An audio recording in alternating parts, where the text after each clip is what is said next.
I didn't think I was a Christopher Nolan fangirl, but I guess I am.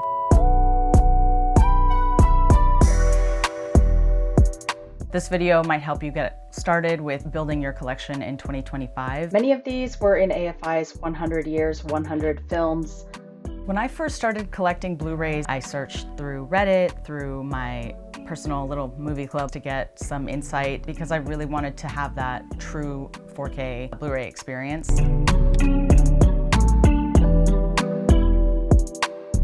My top pick is 2001: A Space Odyssey. This is a truly iconic film. It was a groundbreaking classic, and the visuals and the sound and the special effects, which were all, I believe, practical. Everything that they did was built by hand. This restoration work on this Blu-ray is incredible. When you look at it, it looks like it was made yesterday. It is so crisp, it is so clear, the transfer is just perfect. There's a lot of vivid detail and a lot of colors which really enhance the movie and enhance the experience. That to me made it more than worth it. This was my first Blu-ray buy.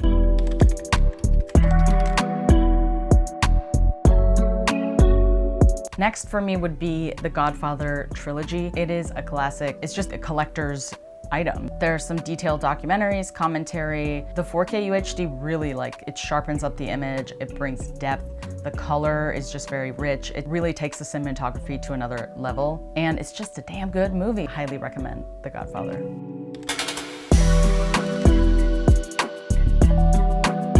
This next one, it is a film by Alfred Hitchcock, starring James Stewart and Kim Novak. The high def transfer enhances the color, the depth, especially with Vertigo and all of the actual cinematography effects, like the dolly zoom. It really enhances that depth and that movement. So I think this is one of my favorites. And yeah, love that, highly recommend that one. Next, I was gonna talk about Dunkirk, but I think I'm just gonna do all three of Christopher Nolan movies at once. I didn't think I was a Christopher Nolan fangirl, but I guess I am. I firstly was just drawn into his films by the fact that he cares so much about the sanctity of film. I am a huge fan of Oppenheimer. I got that in the Steelbook. I pre-ordered that when it came out. And then Interstellar and Dunkirk were purchases from a later time. Dunkirk was high on this list because it's a war movie, so sometimes those are tough to get right. I saw Oppenheimer last year multiple times in digital, in 70mm IMAX and 35mm film. So I loved that. I actually recently played this at home and I was really impressed with the quality. Like many of his other films, this was also shot partly on IMAX cameras. These really bring his vision to life, I think, because he's so involved in how the movies are shot and how the movies are, edited, color graded, everything. He really is involved in that process. I don't think you can go wrong with any of his films. Christopher Nolan, duh.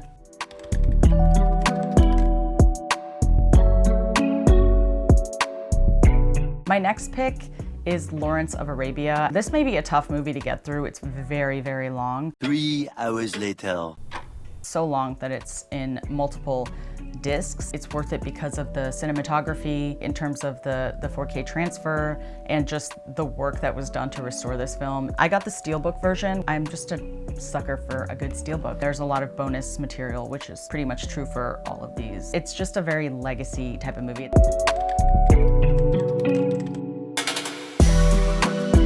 If you love a good documentary, Blue Planet 2 and Planet Earth 2 are two of my favorites. It brings to life all of the nature. David Attenborough is an icon, so you really can't go wrong with that. In total, there are 4 discs. The visuals are just stunning. I mean, truly unprecedented. The color is so vibrant. And what's cool about having the physical media version of this is it has behind the scenes content. This one actually says 54-minute feature showing how this astonishing footage was made.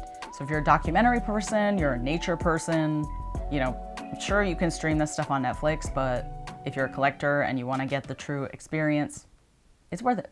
This one is for all you space nerds like me. This is the Apollo 11 documentary. I mean, I don't know how I can try to convince people that this is one of the most stunning restorations I've seen. When it opens on Neil Armstrong being fitted in his spacesuit. When I saw it for the first time, I was like, this is a reenactment, right? Like, there's no way this is real. Knowing that it was real, the director is Todd Douglas Miller. They basically took a discovered trove of 65mm footage and put 11,000 hours of uncatalogued audio recordings straight into this. The visuals are truly mind-blowing, and as someone with a space obsession, it made me cry. The 4K, 4 times sharper than HD, higher dynamic range for brilliant brights and deeper darks, and immersive audio for a multi-dimensional sound experience. What's great about this, it also comes with a Blu-ray and a 4K Ultra HD Blu-ray. Most of these do come with digital codes. It's nice to have. I mean, I've used them before if I was on vacation, but this is truly one of my favorite documentaries of all time, if not my actual favorite. And I'm surprised a lot of people don't know about it.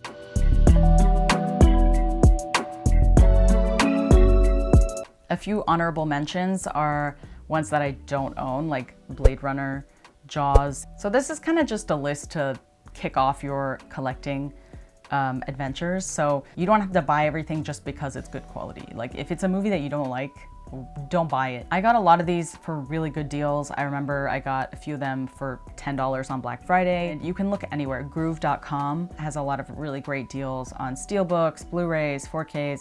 I would say prioritize high quality releases and films that you actually like, but I wouldn't just buy everything at once. I think you collect as you go, and it's a little bit more meaningful that way too. If you are still watching this, comment below and let me know your favorites, your top picks for Blu-ray collectors. I would love to know what else I can waste my money on, but I would love to know your recommendations. Happy collecting in 2025.